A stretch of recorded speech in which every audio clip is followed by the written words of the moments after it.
మనువు స్త్రీకి వ్యతిరేక? మనువు స్త్రీ ధర్మాలను అనేకం చెప్పాడు.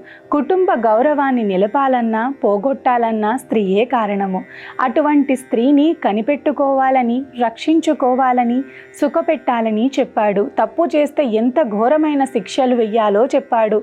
అలాగే మగవాడికి అనేక శిక్షలు చెప్పాడు. స్త్రీని ఇష్టం లేకుండా పొందితే దొంగతనానికి శిక్షగా శిరఛేదం చెయ్యమని చెప్పినట్లు లింగఛేదం చెయ్యమన్నాడు. ఎత్ర నార్యంతు పూజ్యంతే రమంతే తత్ర దేవత అనగా స్త్రీలను ఎక్కడ పూజిస్తే అక్కడ దేవతలు నాట్యం చేస్తారని చెప్పాడు. తండ్రి బాధ్యతలు విస్మరిస్తే కూతురు తను స్వయంగా ఎంచుకొని వివాహం చేసుకోవచ్చని చెప్పాడు.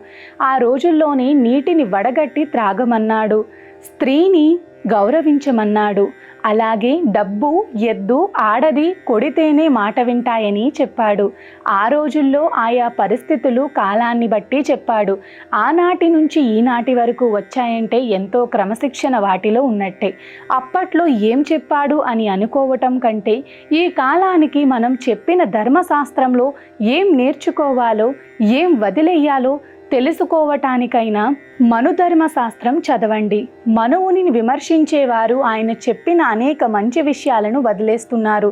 తల్లి తండ్రి బ్రతుకున్నంత వరకు ఆస్తి పంచుకోకూడదన్నాడు, విడిపోవద్దన్నాడు. మరి అలాంటి ధర్మాలెన్నో చెప్పాడు.